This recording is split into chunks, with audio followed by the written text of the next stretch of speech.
الرحیم الحمد للہ رب العالمین وبہ نستعین وصلی اللہ علی محمد وآلہ الطیبین الطاہرین ولعن اللہ علی اعدائہم اجمعین اما بعد فقد قال اللہ سبحانہ وتعالی فی القرآن الحکیم بسم اللہ الرحمن الرحیم شہر رمضان الذی انزل فیہ القرآن ھدی للناس وبینات من الہدی والفرقان۔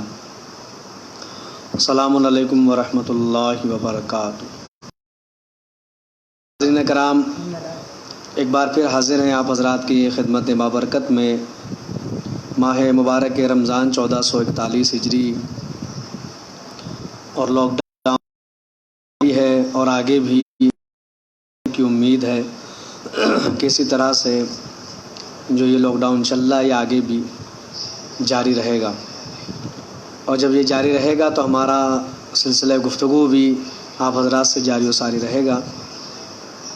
سلسلہ گفتگو ہمارا سورہ مبارکہ بقرہ کے اختتامی جو آیات ہے، آخری آیات، ان کے سلسلے میں آپ حضرات کی خدمت میں پیش کیے جا رہے ہیں، معروضات پیش کیے جا رہے ہیں۔ کل ہم نے آپ حضرات کی خدمت میں حضرت طالوت کا بارے میں عرض کیا تھا، کس طرح سے بنی اسرائیل نے قانون شکنی کی حضرت موسیٰ کے بعد، اور فلسطینیوں سے ان کا جنگ کا ہونا اور تابوت سکینہ کا چھننا، پھر انہوں نے سب نے آ کر نبی سے کہا، نبی نے بحکم خدا طالوت کو معین کیا اور ان کی قیادت کے اندر وہ لشکر جالوت سے لڑا۔ حضرت داؤد علیہ السلام نبی نے جالوت کو قتل کیا اور پھر ان کو فتح و کامیابی نصیب ہوئی۔ اس کے بعد قرآن مجید کے اندر آپ آ جائے تو دوسرا پارہ قریب یہاں پہ ختم ہو جاتا ہے، اس کے بعد تیسرے پارے کا آغاز ہوتا ہے، اور سورہ مبارکہ بقرہ قرآن مجید کا سب سے بڑا سورہ ہے، تقریباً 2.5 پاروں پر، 2.5 پاروں پر مشتمل سورہ ہے، 286 آیات ہے، اور 242 تک ہم نے آپ حضرات کی خدمت میں عرض کیا تھا۔ اس کے بعد آیت الکرسی آتی ہے، اور آیت الکرسی کی فضیلتیں اور اس کی عظمتیں، رفعتیں، بلندیاں، ان کے فوائد، وہ سب آپ مجھ سے بہتر جانتے ہیں۔ بس ایک اتنا آپ سے گزارش ہے، ہر نماز کے بعد آیت الکرسی کی تلاوت ضرور کیا کیجیے، بلکہ یہ کہا گیا ہے کہ ہر نماز کے بعد انگلیوں کو آنکھوں پہ رکھ کر، اپنے جو انگلیاں ہیں انہیں آنکھوں پہ رکھ کے اس کے بعد آیت الکرسی کی جو تلاوت کرے گا تو کبھی آنکھوں کی جو مرض ہے اس میں مبتلا نہیں ہوگا، بلکہ نگاہیں بھی کمزور نہیں ہوگی، اور اگر کمزور ہے تو اور زیادہ کمزور نہیں ہوگی۔ اگر کسی کی آنکھیں کی روشنی اگر کمزور ہے تو وہ اور زیادہ کمزور نہیں ہوگی، چونکہ یہ ویکنیس یہ تو بڑھتی چلی جاتی ہے۔ تو اگر آپ چاہتے ہیں کہ آنکھوں کی نگاہیں اور نظریں جو ہے وہ ٹھیک رہے تو ہر واجب نماز کے بعد، نماز فجر، ہر واجب نماز کے بعد انگلیوں کا آنکھوں پر رکھ کے آیت الکرسی کی تلاوت ضرور کیا کیجیے۔ اس کے بعد پھر میں چاہتا ہوں کہ آخر کی کچھ آیات کے بارے میں 1-2 واقعات ہیں جو بڑے اہم واقعات ہیں، ان کے بارے میں ذرا سا آپ حضرات کی توجہ دلا دی جائے۔ اور واقعات جو ہے وہ معاد کے سلسلے میں ہیں، کہ حشر و نشر کے بارے میں، پروردگار عالم کا دوبارہ سے انسان کو زندہ کیا جانا، تو کس طرح سے انسان دوبارہ زندہ کیا جائے گا اور کیسے زندہ کیا جائے گا، اس پہ تعجب نہیں کرنا چاہیے کہ ایک بار انسان جب مر جائے گا اور اس کو نہ ہڈیوں کا پتہ رہے گا، نہ کسی جسم کا، نہ کھال کا، کسی چیز کا پتہ نہیں ہوگا، اس کے باوجود جو ہے وہ کس طرح سے انسان زندہ ہو سکتا ہے دوبارہ، تو اس پہ تعجب نہیں کرنا چاہیے۔ اسی کے بارے میں پروردگار عالم نے کچھ 1 یا 2 بلکہ بہت تفصیل کے ساتھ اگر آپ دیکھیں تو پروردگار عالم نے اس کے بارے میں بیان کیا ہے، اور اسی کے بارے میں عرض کرنا آپ خدمت میں مقصود ہے۔ جیسا کہ ایک واقعے کی طرف اشارہ پروردگار عالم نے کیا، اور وہ واقعہ بڑا مشہور واقعہ ہے کہ جب ایک نبی ہے، وہ نبی تھے جو ایک وادی کے طرف سے گزرے، اسی کی طرف اگر آپ دیکھیں سورہ مبارکہ بقرہ، اگر آپ قرآن ہے تو قرآن کھول کے دیں گے، 258 آیت نمبر 258 سے اللہ نے اس کا ذکر کرنا شروع کیا ہے۔ او کالذی مر علی قریۃ وہی خاویۃ علی عروشها، یہاں سے کہ وہ بستی سے گزرے، اور اس کے بعد آیت نمبر، بلکہ پورا رکوع آپ دیکھ ڈالیے گا، آیت نمبر 260 تک پروردگار عالم نے اس کا ذکر کیا، کیونکہ نبی تھے جن کا نام میں اختلاف ہے مفسرین میں، لیکن ان کا نام بتاتے ہیں کہ عزیر نام تھا ان نبی کا، اور وہ نبی ایک وادی اور ایک قریہ اور ایک گاؤں کے پاس سے گزرے تو انہوں نے دیکھا کہ پوری وادی جو ہے وہ ویران پڑی ہوئی ہے اور بالکل اجاڑ ہے، سب کچھ اجڑ چکا ہے۔ وہ بستی کون سی تھی اس کے بارے میں مفسرین کا اختلاف ہے۔ زیادہ تر مفسرین کا کہنا ہے کہ وہ بیت المقدس کی وہ بستی تھی، اور بخت نصر جو بادشاہ تھا اس نے وہاں پہ تباہی مچائی تھی اور سب کچھ کو سب ہلاک ہو گئے، سب مر گئے، اور جتنی بلڈنگیں اور عمارتیں جو مکانات تھے وہ سب زمیں بوس ہو گئے۔ تو حضرت عزیر کا جب ادھر سے گزر ہوا تو حضرت عزیر نے پروردگار سے کہا کہ معبود اتنی ویرانہ سب کچھ اجڑا ہوا، انہیں دوبارہ کیسے زندہ کرے گا؟ تو بحکم خدا اللہ کے حکم سے ان پہ موت طاری ہوئی، اور موت طاری ہونے کے بعد روایت مفسرین یہ بتاتے ہیں کہ وہ 100 سال تک سوتے رہے، یعنی کہ وہ مردہ رہے۔ جب موت طاری ہو گئی تو وہ مردہ رہے۔ 100 سال کے بعد دوبارہ انہیں حیات بخشی گئی، اور جب 100 سال کے بعد دوبارہ وہ اٹھے تو پھر پروردگار عالم نے ان سے جو سوال کیا تھا وہ سوال قرآن مجید کے اندر موجود ہے کہ پروردگار نے ان سے پوچھا تھا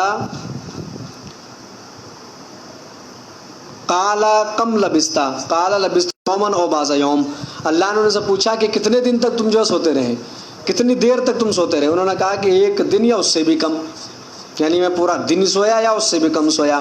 آواز قالا کم قال بل لبست 100 عام، کہ تم نہ 1 دن اس سے کم نہیں بلکہ 100 سال تک، 100 عام، عام کے معنی سال، 100 کے معنی 100 سال تک تم جو ہے وہ سوتے رہے۔ فانظر الی طعامک و شرابک، اپنے کھانے کی طرف دیکھو اور اپنے پینے کی طرف، جو ان کے پاس کھانے پینے کے سامان تھے، اور ان کی جو سواری تھی وہ خچر تھا ایک جو ان کی سواری تھی، کہا اس کی طرف دیکھو تو کھانا ان کا بالکل خراب نہیں ہوا تھا، لیکن جو ان کا خچر تھا اس کی بالکل ہڈیاں سب بوسیدہ ہو چکی تھی، پورا ہڈیاں ان کی جو ہے وہ بکھر چکا تھا۔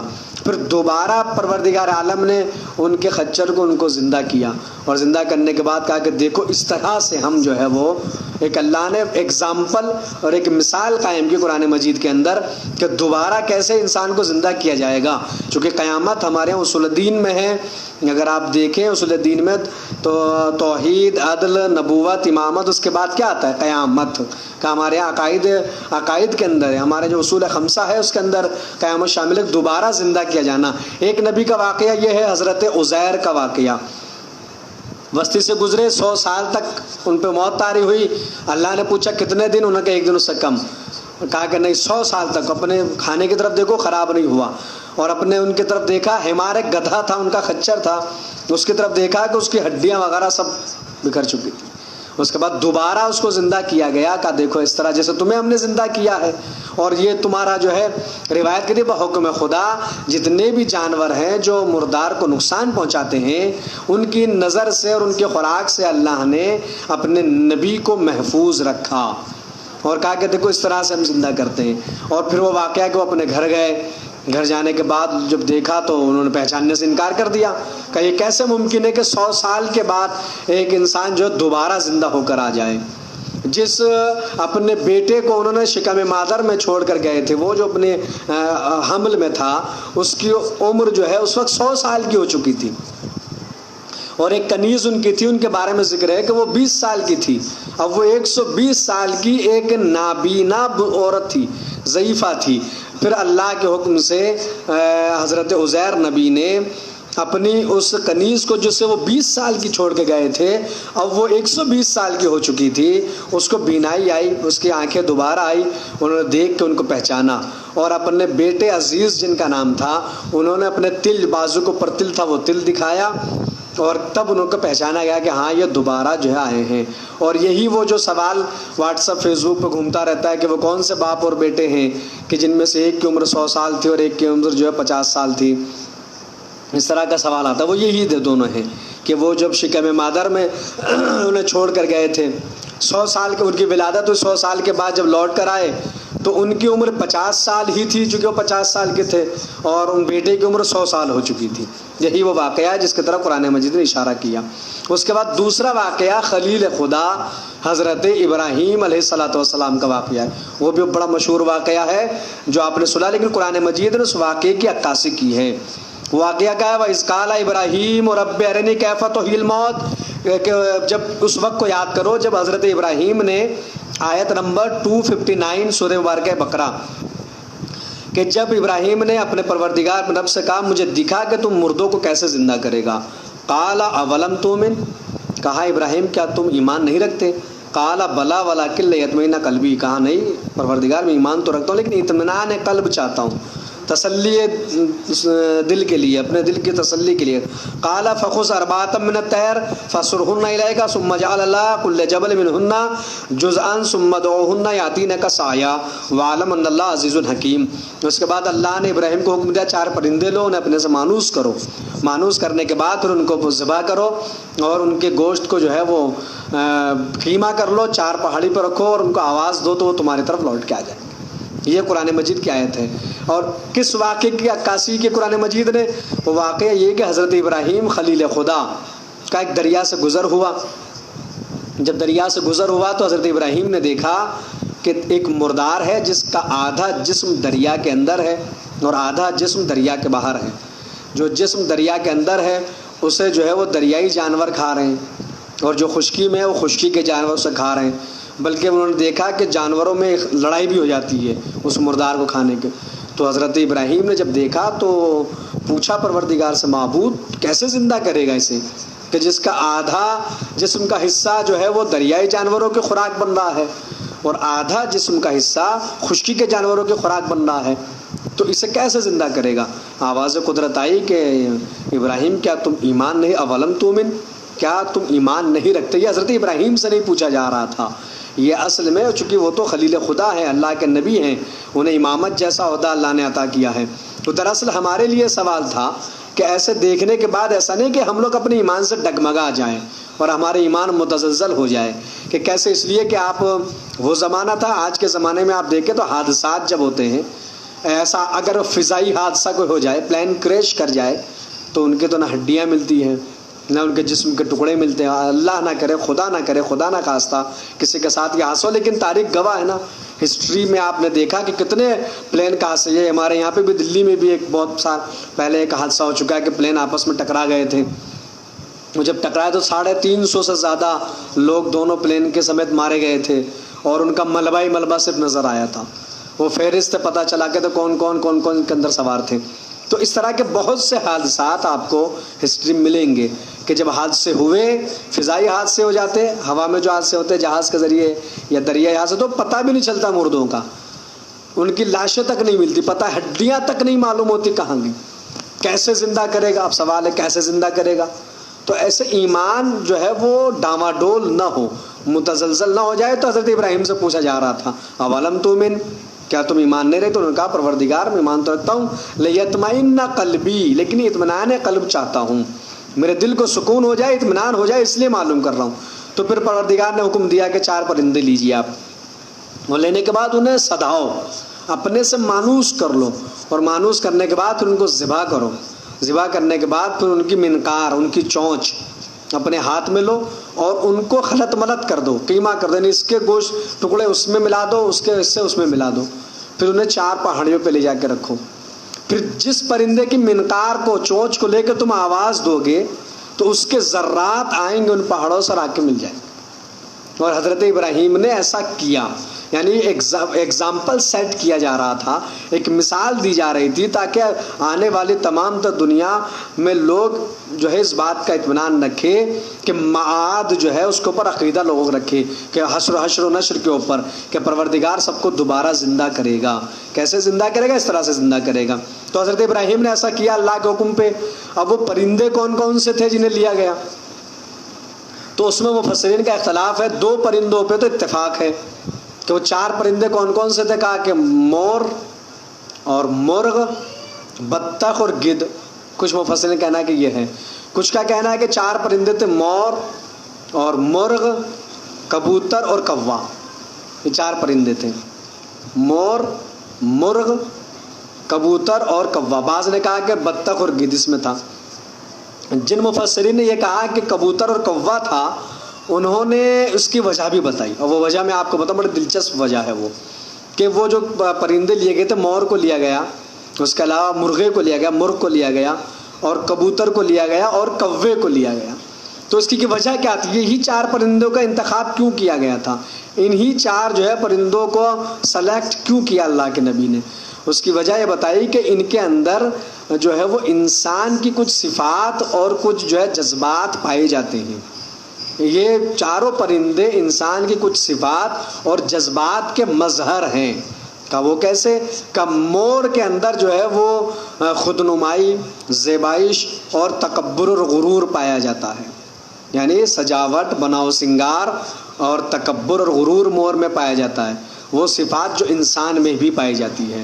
زیبائش، خودنمائی، اپنے آپ کو جو ہے سجنا سنوارنا اور تکبر اور غرور انسان میں بھی یہ صفات پائی جاتی ہے، اس میں بھی یہ صفات پائی جاتی ہے پرندے میں. لہٰذا اس کو انتخاب کیا گیا، اسے سلیکٹ کیا گیا. مرغ کو کیوں چنا گیا؟ مرغ کا سلیکشن کیوں ہوا؟ ان کا انتخاب کیوں کیا گیا؟ ان کا چناؤ کیوں کیا گیا؟ مرغ کا چناؤ کیوں ہوا؟ کہ اس کی وجہ ہے کہ مرغ کے اندر جو ہے وہ جنسی میلان جو ہے وہ زیادہ پایا جاتا ہے. جو جنسی جذبات ہیں وہ مرغ کے اندر زیادہ پائے جاتے ہیں. جیسے انسان کے اندر جو ہے وہ جنسی میلان جو ہے وہ زیادہ پایا جاتا ہے، اسی طرح سے مرغ میں بھی پایا جاتا ہے. تو یہ جو جذبات ہے، جذبات کا مظہر ہے مرغ، اس لیے اسے لیا گیا. کبوتر کو اس لیے لیا گیا، کبوتر کو جو ہے اس میں انسانی صفت ہے لہو و لعاب، کھیل کود. کبوتر جو ہے بڑا کھیل کود کرتا ہے. کبھی آپ نے دیکھا بھی ہوگا جو کبوتر باز حضرات ہیں جو کبوتر پالتے رکھتے ہیں، بہت ہمارے یہاں تو دلی میں ہم دیکھتے ہیں کہ بڑا چاروں طرف سے شام کے ٹائم آوازیں آتی رہتی کبوتر بازوں کی. تو آپ کبھی دیکھیں کہ پانی کے اندر آپ رکھ دیں بھر کے، اور کبوتر اس میں کس طرح کھیل کرتے ہیں کہ اس میں ایک پانی کے اندر کودیں گے، نہانے کا کھیل، بڑا کھیل کرتے ہیں کبوتر فضا میں بھی. تو وہ لہو و لعاب اور کھیل کود کی صفت انسان میں بھی پائی جاتی ہے اور کبوتر میں بھی پائی جاتی ہے. جیسے آپ دیکھ لیں لاک ڈاؤن کے اندر جو ہے وہ ٹی وی پہ بھی دکھا رہے ہیں کہ بڑے بڑے لوگ لوڈو کھیل رہے ہیں، گیم کھیلے جا رہے ہیں. کیا کر رہے ہیں صاحب؟ Time pass. اب اپنے اپنے مزاج کی بات ہے، کوئی لوڈو کھیل کے ٹائم پاس کرتا ہے، کوئی قرآن پڑھ کے جو ہے وہ ٹائم پاس نہیں ہوتا بلکہ عبادت میں وقت صرف کرتا ہے. کوئی کیرم کھیل کے جو ہے وہ اپنا وقت برباد کرتا ہے، اور کوئی جو ہے وہ توضیح المسائل پڑھ کے یا نہج البلاغہ پڑھ کے یا قرآن کی تلاوت کر کے یا دینی کی کتابوں کو پڑھ کے اپنے وقت کا صحیح استعمال کرتے ہیں. جب وقت دیا ہے اللہ نے تو اس وقت کا صحیح سدپیوگ ہونا چاہیے، درپیوگ نہیں ہونا چاہیے. سمے کا سدپیوگ ہو، سمے کا درپیوگ نہ ہو. جب اللہ نے وقت دیا ہے تو وقت، اب اپنے اپنے مزاج کی بات ہے کہ جن کے مزاج میں کھیل کود ہے، لہو و لعاب ہے، وہ لوڈو کھیلتے ہیں، کیرم کھیلتے ہیں، تاش کھیلتے ہیں. باقی لوڈو کیرم تو بہرحال جائز ہے، لیکن تاش کھیلنا تو بہرحال حرام ہے، جائز شرعاً جائز نہیں ہے. لیکن لوڈو کھیلتے ہیں، کیرم کھیلتے ہیں لوگ. مثال جائز کھیل کی مثال لیں ہم، کرکٹ تو کھیل نہیں سکتے ورنہ پولیس والا ڈنڈے ماریں گے، آپ دیکھ رہے ہیں. تو گھر میں بیٹھ کے کیا کر رہے ہیں صاحب؟ کیرم کھیلنے، لائٹیں لگا کے اوپر، رات میں بھی کھیلا جا رہا ہے، صبح سحری تک لوڈو کھیلا جا رہا ہے. مزاج ہے. کچھ لوگ وہ ہیں کہ جو کتاب پڑھ رہے ہیں، قرآن پڑھ رہے ہیں، تاریخی معلومات کر رہے ہیں، اگر قرآن پڑھنا نہیں آتا تو سیکھنے کی کوشش کر رہے ہیں. تو میسج یہی ہے، پیغام یہی ہے، سندیش یہی ہے کہ جب وقت ہے آپ کے پاس تو وقت کا صحیح استعمال کریں. غلط استعمال، وقت برباد نہ کریں بلکہ اس وقت کا صحیح استعمال کریں، سدپیوگ کریں، درپیوگ اس کا نہ کریں. تو وقت میں عرض یہ کر رہا تھا اپنی خدمت میں، حضرت ابراہیم کے وہ کبوتر کو اس لیے لے لیا گیا کہ اس میں لہو و لعاب اور کھیل کود کی صفت ہے جو بندے میں پائی جاتی ہے، انسان پائی جاتی ہے. کوے کو اس لیے لیا گیا. بڑی عجیب بات مفسر نے کوے کے بارے میں لکھی ہے. مکارم شیرازی، آپ تفسیر نمونہ دیکھ ڈالے گا، انہوں نے لکھا کہ کوا جو ہے اس میں انسانی صفت پائی جاتی ہے کہ لمبی لمبی آرزوئیں، تمنائیں. کا کوے میں بھی یہ ساری صفت پائی جاتی ہے جو انسان میں پائی جاتی ہے. میں نا کہ شیخ چلی بنا ہوا ہے انسان، بڑے بڑے خواب، بس لیٹے لیٹے بس یہ ہو جائے، یہ ہو جائے، 56 کروڑ کی چوتھائی دے دے پروردگار میں، بیٹھے بیٹھے کروڑوں پتی ہو جائے اور کچھ کرنا نہ پڑے ہمیں. لمبی لمبی آرزویں ہیں نا انسان کی، یہ کوے کے اندر صفت ہے، جس کی مثال بھی مشہور ہو گئی، کوا چلا ہنس کی چال، اپنی چال بھی بھول گیا. یہ اس کی لمبی لمبی آرزوؤں کی وجہ سے ہے کہ آرزویں کرنا، لمبی لمبی تمنائیں کرنا، یہ صفت اس میں پائی جاتی ہے جو انسان میں ہی پائی جاتی ہے. کہ آرزویں اور تمنائیں، بہت سے لوگ تو ایسے بیچارے جو پوری زندگی آرزو ہی میں گزار دیتے ہیں، تمناؤں میں گزر جاتے ہیں، کرنا کچھ نہیں چاہتے، بس جو کر دے اللہ ہاتھ پہ ہاتھ دھر کے بیٹھے رہے، ہمیں کچھ نہ کرنا، محنت نہ کریں، بس اللہ ہی ہمیں سب کچھ دے، ہم اپنی طرف سے دے دیں. تو ان 4 پرندوں کو لینے کی وجہ یہ تھی کہ ان میں انسان کے جذبات اور صفات پائے جاتے ہیں، ان کے مظہر ہی یہ 4 پرندے، اس نے ان کو لیا گیا. تو اب کوئی تعجب، پروردگار دوبارہ کیسے زندہ کرے گا؟ ہم دیکھتے ہیں پلین کریش ہو گیا، ہڈیاں بھی نہیں، کیسے زندہ کرے گا؟ ایسے زندہ کرے گا، ہڈی ملے نہ ملے، جو ہے وہ ڈیڈ باڈی ملے نہ ملے، کوئی ہوا میں مر جائے کہیں مر جائے، پروردگار عالم اتنی قدرت رکھتا ہے کہ وہ دوبارہ جو زندہ کرے گا۔ اسی طرح اگزامپل سیٹ کیے قرآن مجید میں اللہ نے، تاکہ ایمان میں جو ہے وہ تزلزل نہ ہو، تاکہ لغزش نہ ہو اور انسان کے عقیدہ پختہ رہے۔ یہ کیا ہے؟ یہ عقیدہ قیامت کی اصلاح پروردگار نے کی، حضرت عزیر کے ذریعے، حضرت ابراہیم کے ذریعے۔ وہ حضرت عزیر پہ موت طاری کی، زندہ کیا، یا حضرت ابراہیم کو پرندے کے بارے میں حکم دے کے اللہ نے بتایا، کہا دیکھو قیامت تک جو لوگ آنے والے ہیں وہ بالکل اپنے ایمان پہ رہے اور ایمان ان کے متزلزل نہ ہو۔ اس لیے پروردگار نے یہ مثال قائم کی اور اگزامپل سیٹ کیا کہ دیکھو اس طرح سے میں مردوں کو زندہ کروں گا اور پھر حشر و نشر ہوگا۔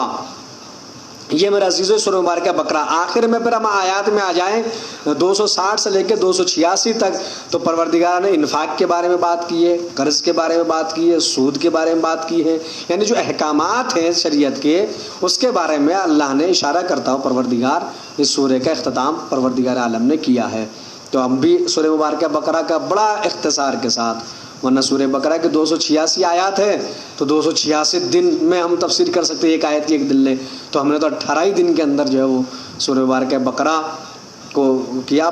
کل سے جو ہمارا گفتگو ہوگی 19، 20 اور 21 رمضان، یہ 3 دن کے اندر ہم کوشش کریں گے کہ آپ حضرات کی خدمت میں مولا کائنات حضرت علی بن ابی طالب علیہ الصلاۃ والسلام کی جو ظاہری خلافت کا دور ہے 36 ہجری سے لے کر 40 ہجری، تقریباً 3.5-4 سال کا جو مولا کائنات کا ظاہری خلافت کا دور ہے، ان کے کچھ بارے میں آپ کو بتایا جائے جو تاریخی پس منظر ہے کہ کن حالات کے اندر مولا کائنات کے پاس ظاہری خلافت آئی، مولا نے ظاہری خلافت کو قبول کیا تو کیوں قبول کیا، کن شرائط کے ساتھ قبول کیا، کیا کیا مولا کائنات نے بیانات دیے، جو خطبے مولا کائنات نے دیے وہ، اور کوشش کریں گے کہ مولا کائنات کا ان 3 دنوں میں وصیت نامہ بھی آپ حضرات کی خدمت میں پیش کیا جائے کہ مولا کائنات نے کیا کیا وصیتیں کی، کیونکہ مولا کائنات نے وصیت کی ہے 20 رمضان کو، 20 رمضان کی رات میں۔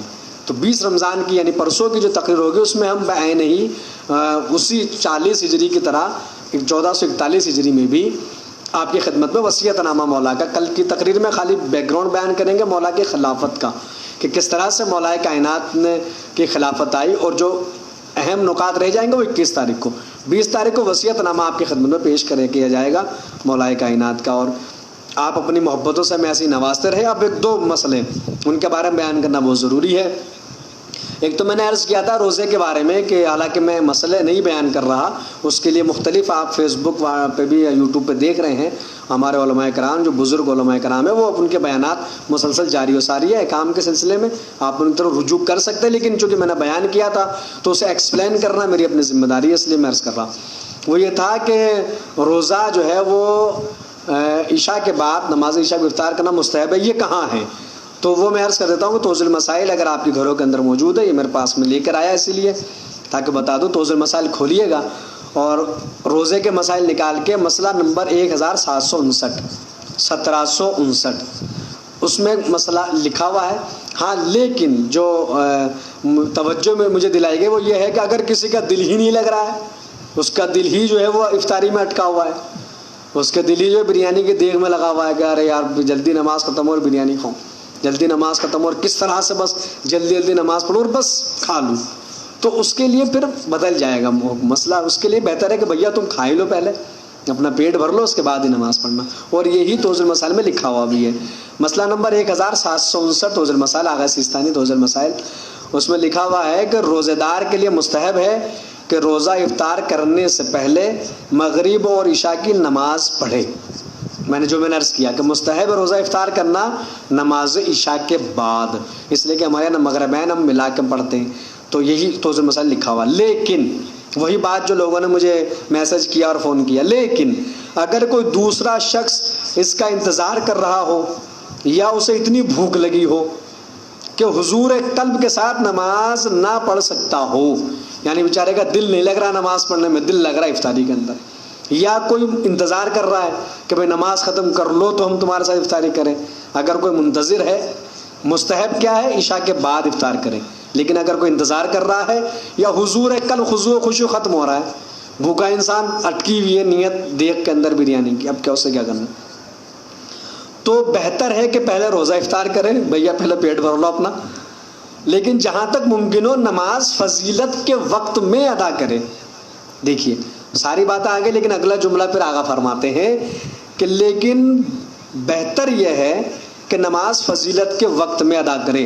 اور فضیلت کا وقت جو ہے وہ ظاہر سی بات ہے کہ 15 گھنٹے کا بھوکا انسان جب افطاری پہ ٹوٹ پڑا تو فضیلت کا وقت تو نکل ہی جائے گا. اب کم سے کم وہ ایسا تو ہے نہیں کہ دو پکوڑی کھا کے آدمی نماز شروع کر دے گا، پھر تو باقاعدہ افطار کرے گا. تو اب دونوں طرح کی بات آ گئی. مستحب ہے عشاء کے بعد، لیکن بھئی اگر آپ کا دل نہیں لگ رہا ہے نماز پڑھنے میں، بھوک زیادہ لگ رہی ہے، تو میں نے عرض کیا نا کہ ثواب کیوں بڑھ جاتا ہے؟ ثواب اسی لیے بڑھ جاتا ہے کہ وہ صبر، 10 منٹ کون صبر کر سکتا ہے کون نہیں کر سکتا، جو کرے گا ثواب میں اضافہ، نہیں کرے گا تو کھا لیجیے. ادھر اذان ہوئی، مؤذن نے اللہ اکبر کہا مغرب کی، اور آپ کا روزہ کمپلیٹ ہو گیا، آپ افطار کر سکتے ہیں، آپ کو پرمیشن ہے. لیکن بہتر کیا ہے؟ مستحب ہے کہ پہلے نماز اور اس کے بعد روزہ، پہلے نماز ادا کرے مغرب کی، عشاء کی، اس کے بعد روزے کو افطار کریں. اور اگر آپ کا دل نہیں لگ رہا، بھوک زیادہ ہے، کوئی انتظار کر رہا ہے، تو آپ پہلے کھا لیجئے، کوئی فرق نہیں، مستحب ہے، کوئی ضروری نہیں ہے ایسا. ابھی کل پرسوں ہم ایک جگہ گئے تھے، وہاں پہ ہم نے ایسا کیا کہ پہلے مغرب کی نماز پڑھی، پھر نافلہ پڑھی، پھر عشاء کی پڑھی، تو ہمیں تو کچھ بھی نہیں ہوا. اس کے بعد اطمینان سے روزہ افطار کیا گیا. تو کچھ نہیں ہوتا، ایسا نہیں ہے کہ 10 منٹ 15 منٹ میں آدمی جو ہے وہ گھبرا جائے گا. یہ لوگ زیادہ تر وہ لوگ ہیں جو روزہ رکھتے نہیں ہیں، آفت وہ زیادہ مچاتے ہیں. میں اذان بہت لمبی کر دی تم نے آج، میں یہ کر دیا تم نے آج.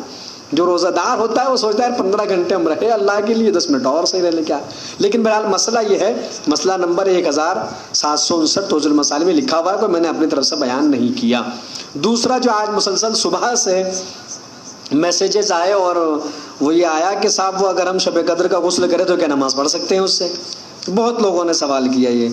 تو بھائی یہ بالکل پڑھ سکتے ہیں آپ، بلکہ علامہ مجلسی علیہ الرحمہ نے یہ فرمایا کہ بہتر یہی ہے کہ شب قدر میں آپ شب قدر کا جو غسل کرے اسی سے نماز مغرب پڑھے. آپ مفاد الجنان میں دیکھیں علامہ مجلسی فرماتے بہتر یہی، مستحب یہی ہے کہ اسی غسل کے ساتھ آپ نماز پڑھیں. لیکن بہت سے ایسے غسل ہیں، واجب غسل کے لیے بالکل کنفرم ہے کہ جو 6-7 واجب غسل ہیں ان کے بعد تو وضو کی ضرورت نہیں ہے. اگر آپ نے غسل کیا اور غسل باقی ہے آپ کا تو آپ اس سے نماز پڑھ سکتے. لیکن مستحب غسل بھی ہے جن کی تعداد ہے تقریباً 27 غسل، جن کے بعد وضو کی ضرورت نہیں ہے، آپ جو ہے وہ نماز ادا کر سکتے ہیں، آپ کو وضو نہیں کرنا پڑے گا. توضیح المسائل نکالیے گا، مسئلہ نمبر ہے 653 اس میں لکھا ان مستحب غسلوں کے ساتھ جن کا ذکر مسئلہ نمبر 651 میں کیا گیا ہے. انسان ایسے کام مثلا نماز انجام دے سکتا ہے جن کے لیے وضو لازم ہے، یعنی وضو کرنا ضروری نہیں ہے. مسئلہ نمبر 651 میں 651 کے اندر جو غسل بیان کیے گئے ہیں اس میں سب سے پہلا ہے غسل جمعہ، یعنی جمعے کے دن اگر آپ نے غسل جمعہ کیا ہے تو آپ کو وضو کی ضرورت نہیں ہے، آپ جو ہے اس غسل کے ذریعے نماز پڑھ سکتے ہیں، چاہے وہ مستحب نماز ہو چاہے وہ واجب نماز ہو. اس کے بعد آ جائے ماہ مبارکہ رمضان کی پہلی 17، 19، 21، 23 اور 24 ماہ رمضان کی، اس میں تو پہلی نکل چکی، 17 نکل چکی، 19، یعنی آج کی شب میں اگر کسی نے غسل کیا، غسل شب قدر کرتا ہوں یا کرتی ہوں قربتاً اللہ، تو اس غسل کے ساتھ نماز مغرب اور عشاء پڑھی جا سکتی ہے، بالکل کوئی ضرورت نہیں وضو کرنے کی. علامہ مجلسی کے اکارڈنگ مستحب یہی ہے کہ اسی غسل سے آپ نماز پڑھیں. 21 کی شب آئے گی، 20 کی نہیں، پھر آپ غسل کریں گے انشاءاللہ، غسل کے بعد آپ کو وضو کرنے کی ضرورت نہیں، آپ اس سے نماز پڑھ سکتے ہیں. پھر 23 کی آئے گی، یعنی جو آخری شب قدر ہوگی جسے ہم بڑی شب قدر کہتے ہیں، اس میں جب آپ غسل فرمائیں گے آپ کو وضو کرنے کی ضرورت نہیں ہے. اس کے علاوہ عید الفطر، عید القربان، باقی فہرست آپ دیکھ ڈالیے گا. عید الفطر، عید القربان، یعنی عید الفطر جب آئے گی، عید الفطر کو اگر آپ غسل کرتے ہیں اور عید الفطر کے بعد غسل کے بعد آپ کو وضو کی ضرورت نہیں ہے، آپ اس سے نماز عید پڑھ سکتے ہیں۔ تو غسل جمعہ ہو یا شب قدر کا غسل ہو یا عید کے دن کا غسل ہو، اگر اس غسل کے بعد اگرچہ یہ غسل مستحب ہے، لیکن اس مستحب غسل کے ذریعے آپ جو ہے وہ نماز پڑھ سکتے ہیں، واجب ہو یا مستحب، کوئی سی بھی نماز پڑھی جا سکتی ہے۔ تو روزوں کا مسئلہ میں نے بتا دیا، 1759 مسئلہ تقریباً، اور یہ 653 توضیح المسائل میں آپ دیکھ ڈالیے گا۔ پھر انشاءاللہ کل آپ حضرات کی خدمت میں حاضر ہوں گے اور مولا متقیان کی زندگی کے کچھ واقعات لے کر اور کچھ ظاہری خلافت کے بارے میں آپ بیان کریں گے۔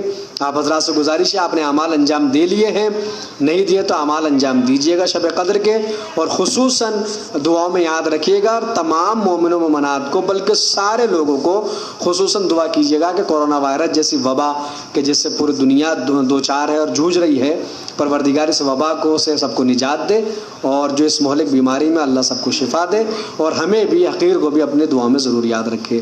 انشاءاللہ کل پھر آپ حضرات سے ملاقات ہوگی۔ وآخر دعوانا ان الحمدللہ۔